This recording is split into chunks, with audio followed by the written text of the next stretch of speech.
Welcome to the second part of our Android mobile apps development lesson for web services.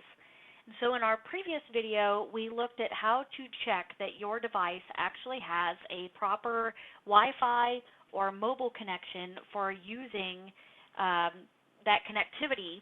So when we want to make a connection and consume a web service for the purposes of sending and receiving information, that we actually have the means to do so. So today we are going to test out and make a little web services app. And I wanted to show you, this is one of the links that I provided you in the lesson, the W3 Schools lesson on web services and how to use them. And they actually have a web service that they've published out here called Fahrenheit to Celsius and Celsius to Fahrenheit. And so you can come and look at the this ASMX file, which this is a .NET backed, probably C# written web service. And we have these kind of description pages where we can look at the service description. And if you click through these, it'll give you some examples of how to use either SOAP or HTTP POST to communicate with that web service and make a connection, consume it, receive information back. And so they've put up a little demo here on their website, and you're more than welcome to play with it. But what we're going to do is write an Android application that actually connects to this web service, consumes it, sends it the temperature, and receives a response. And so one of the things I was talking about in the lesson was that we typically need to use some kind of external library because we don't always have the information that we need or the libraries available to parse XML, transport the information, serialize, deserialize, everything that a SOAP communication is going to need. And so we're going to use the kSOAP library. And I provided you the link to download the jar file. So once you have the jar file, let me show you how to get that set up in your project in Android Studio. There's a couple of different ways, but I found that this way is actually pretty easy. So from Android Studio, go ahead and right-click on your app, and we're going to do Show in Explorer. And that will open up this folder right here, right, to your project. And we're going to go into App and Libs. Right now there's nothing in Libs, but what you're going to do is, if I can click the right things, come to your download folder, grab that jar file, and put that in there, right? So there's that kSOAP Android 2.4 jar file, right? Drop it in there.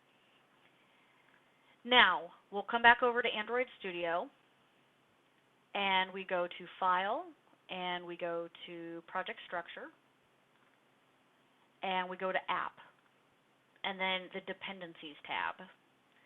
So here is where we're going to tell Android Studio about other libraries that we want to import. So we're going to click the Add button over here, and we're going to do a File Dependency. And in that Libs folder, you should see your jar file. All right, go ahead and click OK. Make sure that it says that it's a compile dependency, right? Nothing else. We'll compile dependency. And click OK. And Android Studio is going to go ahead and build that into your project. So when it's all done, you'll get the little Gradle output, right? Build successful, no errors. Now that we've done that, we're going to add in all of the import statements needed for all of the different parts of the kSOAP library we're going to need. Because just like with our Android stuff, just because we have the library installed and we've declared it as a dependency doesn't mean that we have actually imported it into our project and are capable of using it in the code. Just like when we type and an Android Studio prompts us and says, hey, do you want to import this? Okay? So there's a whole bunch of them that we're going to need. I'm just going to copy and paste them in here so you can take a look. All right, we're going to need SOAP envelope. We're going to need all of the serialization classes, property info, object, primitive, serialization envelope, and then our transport class, we're just going to use regular HTTP transport. So I'll also paste these into the lesson so that you can have those, but those are all of the import statements that we're going to need. And it doesn't matter if you put a space there or not. I just like keeping them separate. So now that we have all of our import statements, let's come down to our main activity. And I'm going to set up we already have all these variables up here. I'm going to set up a couple of strings that we're going to need just to basically point our web service in the right direction. And I'm not going to type all this out because it's a lot, but let me show you. And I'm going to strings needed for web service communication.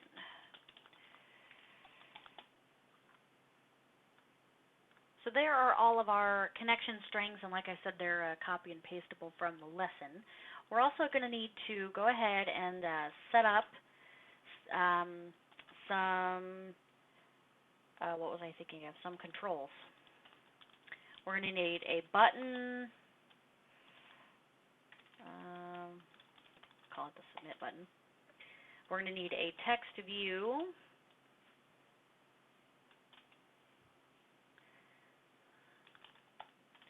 and we're going to need an edit text. I just named that wrong. I want this one to be named temp. I want this one to be named result. Because we're going to go over to our activity main, and we're going to set up these controls. But we needed to go ahead and just declare them up here so we can access them elsewhere. So come over here to your activity. If you want to leave these buttons on the form, you can leave them, but there's really no reason why you need to. I'm just going to stick them down here. Oh, I'm dragging them together. Stop that. There we go. But if you want, you can leave them there just so you can keep checking. So let's set up, let's see, I get a text. Let's do a large text. This is going to be called Celsius to Fahrenheit. All right. And we're going to need an edit text that I just lost. Where'd it go? Down here. Let's make it nice and big. Just take up the whole screen. So this is, we don't want any text in there, but this is going to be our temp, right? So the user is going to put in the temperature in Celsius, and then we're going to have a button that's going to say convert to Fahrenheit. And what did I name this button? I guess it doesn't matter. Submit, I think, is what I named it. And then we're going to set up just a regular text view. And we're going to name this result. So the user is going to put in the temperature that they want to convert. They're going to click the Convert to Fahrenheit button. We're going to grab that information out of the edit text, send it over to the W3 Schools web service, who is going to tell us the temperature in Fahrenheit. It's going to return it, and we're going to display it. Very cool stuff. All right, so there's our controls. Let's come back over to our main activity. We've got all of our variables and things set up. So let's come down, let's see, to the OnCreate. We've already got all these button click listeners, and you can leave them in if you want, but this is going to get very long. Okay, so let's set up, before we get too far into what we're doing, and we're going to create outside of the, let's see, all the way at the bottom, outside of the class. Right, this is our main activity. Yep. Okay. No, we go inside the main activity, right here. We're going to set up a private class that handles the async, I can't spell, call for the SOAP communication. So just like other things that we've talked about, you know, what is an asynchronous call or asynchronous communication, SOAP activities all happen asynchronously, right? Because we don't want to sit there and wait while our application does this. And it's very fast if you've got a good internet connection. So we're going to set up a private class. I'm going to name it Async Call Web Service. And it's going to extend, I think it's async task. Honestly, I need to look that up.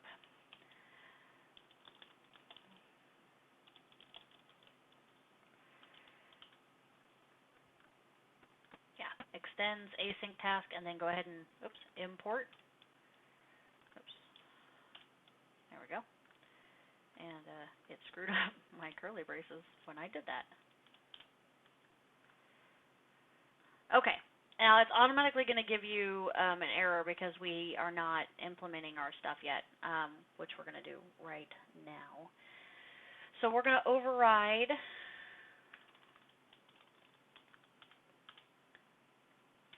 the protected void do in background. And these are going to look very weird, so you're just going to have to take me at face value on this. Oops. These methods are all built in. Let me go ahead and set up the methods, and then we'll put stuff inside them. They're all built into the either the Android asynchronous task library, or they're built into that SOAP library that we're implementing. So we're just overriding them so that we can set up, why did I capitalize void here? So that we can set up our own, no, that was right, capitalize. Need to trust the documentation. So that we can set up our own behavior.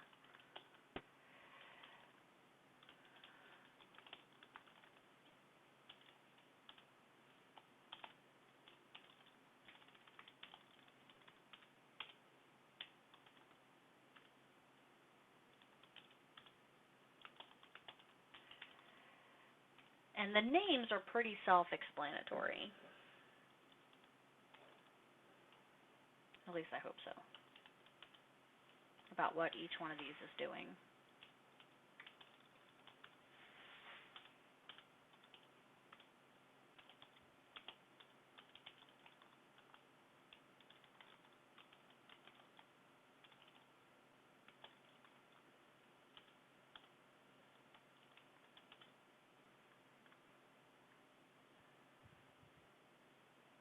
Okay, so now that we've got these set up in here, let's go ahead and add the content in. So do in background, right? What are we doing in the background of the asynchronous communication? And a lot of this is either logging so that we can kind of check and do some debugging, because it's really hard to debug web services, so you really have to output things to the log in order to kind of keep track of what's happening and where things are failing if they're not working right. So I'm going to do a log. I'll go ahead and import that in. I think it's util log that we want. Yeah. And we have that tag variable, which I put CIS295. It really doesn't matter what you put in there. It's a variable name. It doesn't matter. Call it what you want. And so I'm going to type out do in background because that's where this is happening. We're going to call the GetF Fahrenheit method, which we don't have yet. I think I've been misspelling Fahrenheit. It's fine. And then we're just going to return null. On PostExecute is where we're going to set the text for our text view. And so we're going to do the same thing, log, but this is on PostExecute. And so we're going to set that text view, which I named result, right? Dot set text to the Fahrenheit variable, and then you can append an F on there so we know it's in Fahrenheit. Maybe I didn't name it result.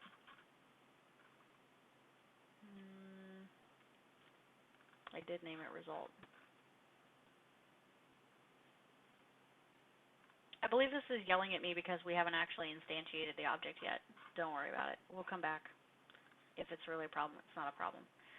On pre-execute, right? Pre-execute is basically what fires off between your app and the web. And so if it's going to take a while, and it helps if I spell pre-execute right, E-X-E-C-U-T-E. If it's going to take a long time, you want to do something, communicate with the user. You don't want it just sitting there waiting. And so we'll log it.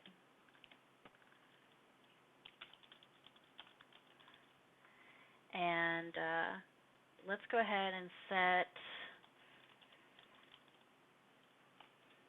to the set text to, we'll just say calculating. Now, why doesn't it have a problem with me here?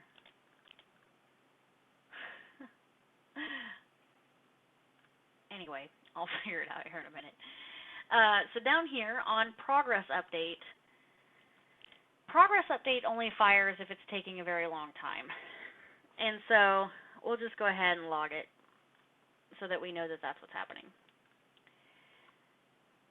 So the next thing we're going to write is our Get Fahrenheit method that we're calling up here. The Get Fahrenheit method is what's going to drive the SOAP communication. And I'm actually just going to put it right here above this method. So method that controls the SOAP communication and sends information to the web service. Receives response, right? Misspelled receives or something.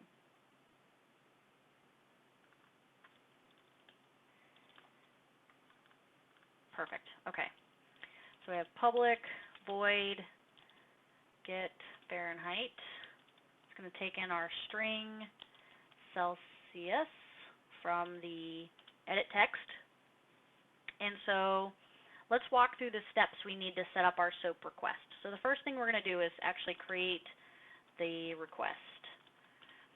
So we have a SOAP object. I'm going to name it request, and it's going to equal a new SOAP object.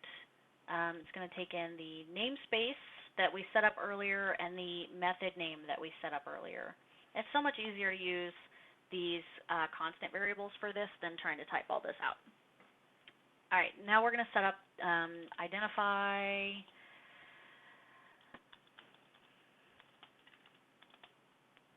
the property which holds input parameters. So this is property info. I'm going to name it Celsius PI.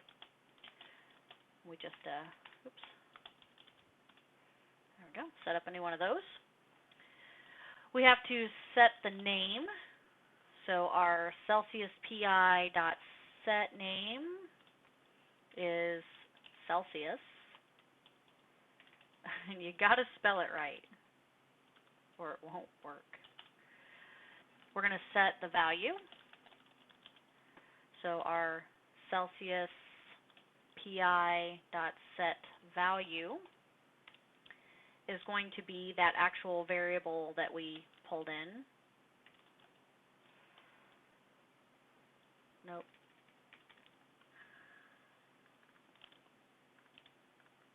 There we go. I can't spell Celsius. I should have picked a different project. Then we're going to set the data type. And this is the data type that you want it to return. So in this case, we're going to tell it to return a double. So we're going to do double.class.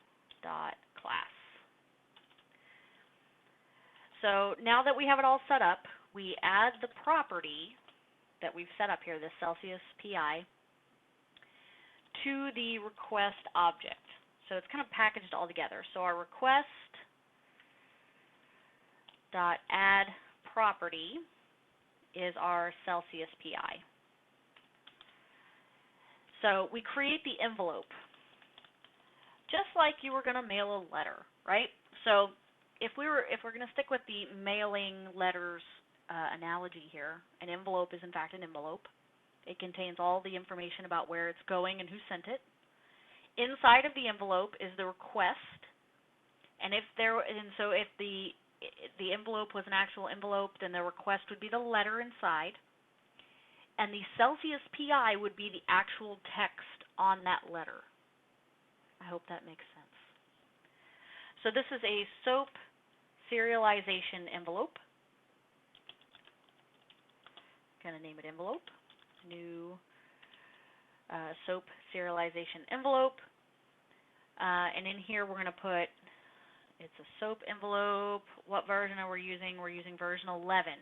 Now, which version you use depends on the web service that you're connecting to, and that information is found in that the web service information, that declaration page that I showed you at the very beginning of the video. So we also need to talk about in our envelope creation, let's see, envelope, and it's a .NET, and we're going to set that to true, right? That was also on that declaration page. So now we need to set up the output SOAP object. So we have envelope .set output SOAP object. We're going to give it the request, and then we're going to create the HTTP call object. In our analogy, right, the Celsius PI is the text on which the letter, which is the request, that is written on the letter, which is the request, which is inside the envelope. The HTTP call would be the postman, right, that actually physically delivers the letter from one place to another. So we're going to use HTTP transport SE.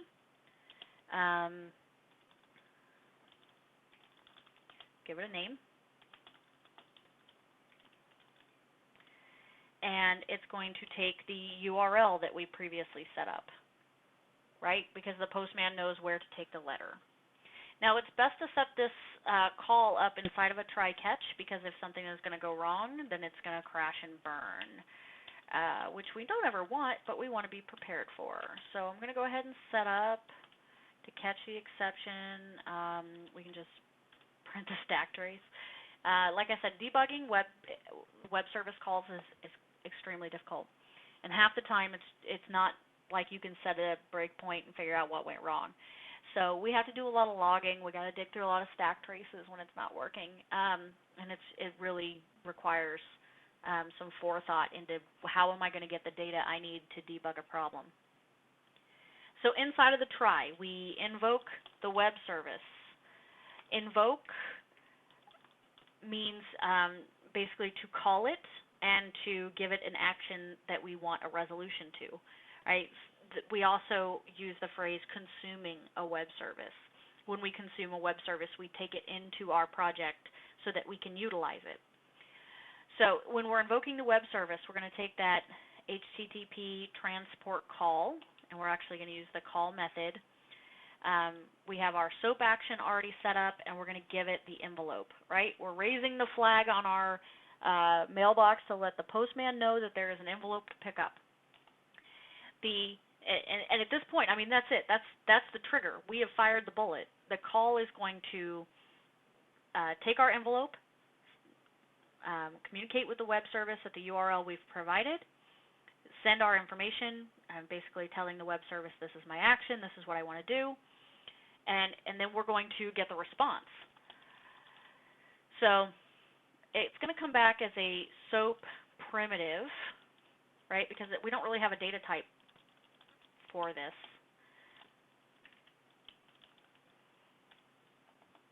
Right, so our SOAP primitive is going to come back in our envelope.getResponse. So we're holding that in response, and now we're going to assign the response to the static variable. So our Fahrenheit variable is going to be our response dot toString. Perfect. That's it. We set it up. Now there's one more step, and I know this video is getting really long, but I don't want to cut this into another video. But we only have one more step, and that's to come up here to our OnCreate and basically initialize all of this, because we've got all these controls and stuff talking to stuff, but we haven't actually gathered any information from the user. So right here underneath where we set up our OnClickListener, make sure that you're inside of the OnCreate method. And so we're going to go right here. And so we're going to set up the edit control. So we had our, I'm terrible at remembering names, edit text named temp.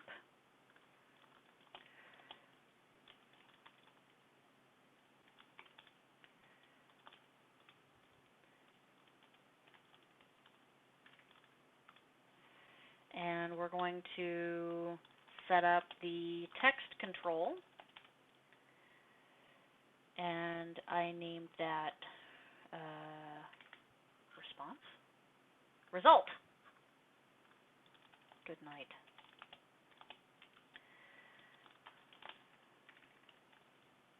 I swear I've had my coffee and everything today.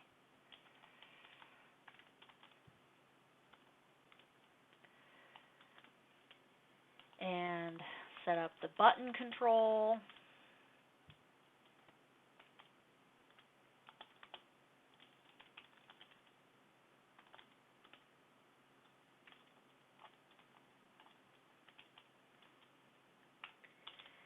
And set up the button OnClickListener, which I'm sure at this point you're tired of doing.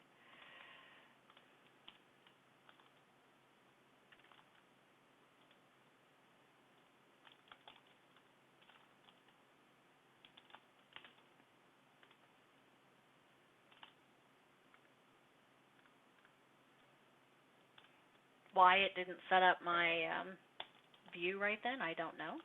So I'll just type it out.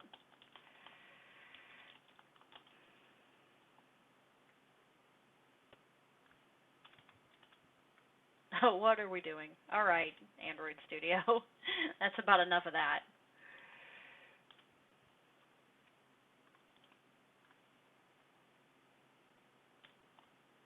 I'll do it myself.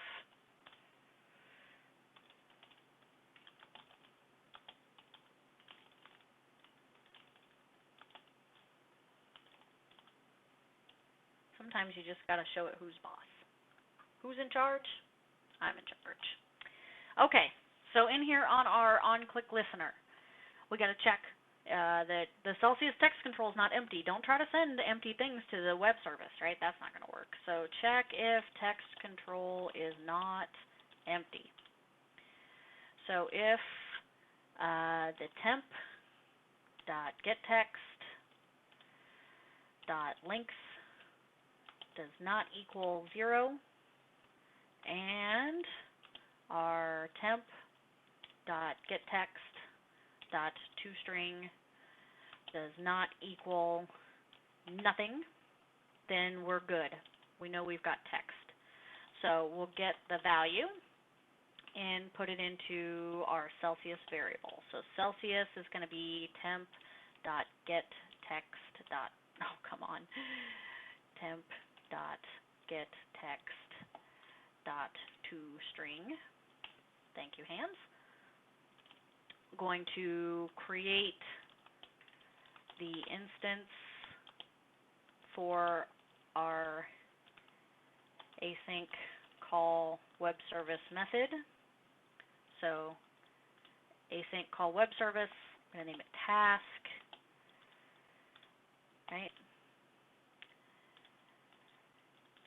Execute the call. I'm trying to go too fast now.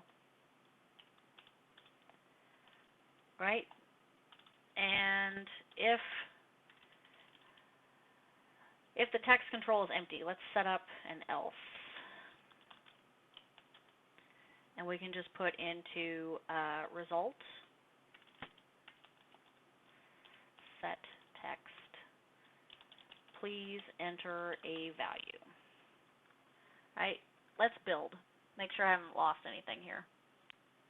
Okay, I just realized what I was doing wrong here, and bonus points if you realized it too, that I have named this and this the same thing.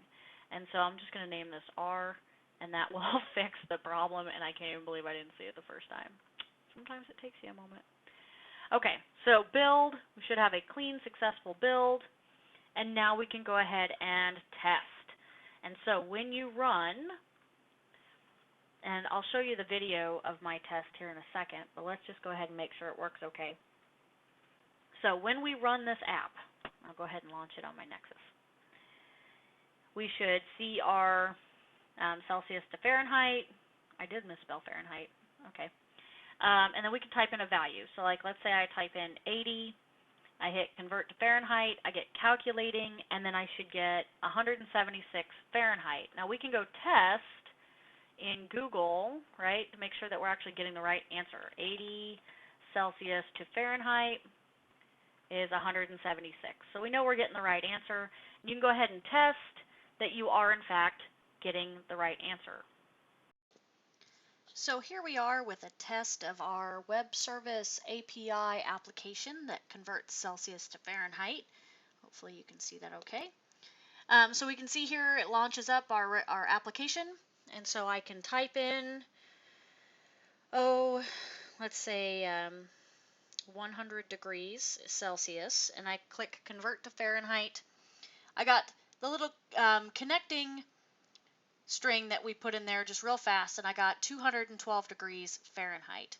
And so, I don't know if I can show that to you where I can type and you can see it. Let's type in something else, like 40. All right. And you got the little calculating real quick, and then we can see that's 104 degrees Fahrenheit. So, just to recap, what's happening here is we are collecting that data from the edit text. When that button is clicked, we're collecting that data from the edit text. We are wrapping it up in an envelope. We're handing it off to the web service via HTTP. The web service is taking in that value, doing the math for us, returning the response, and then we're taking that response and displaying it. Like I said, it's very fast, especially if you have a good connection. But remember, we do have to pay attention to whether or not our app actually has a connection or not. So congrats on your first web API web service application.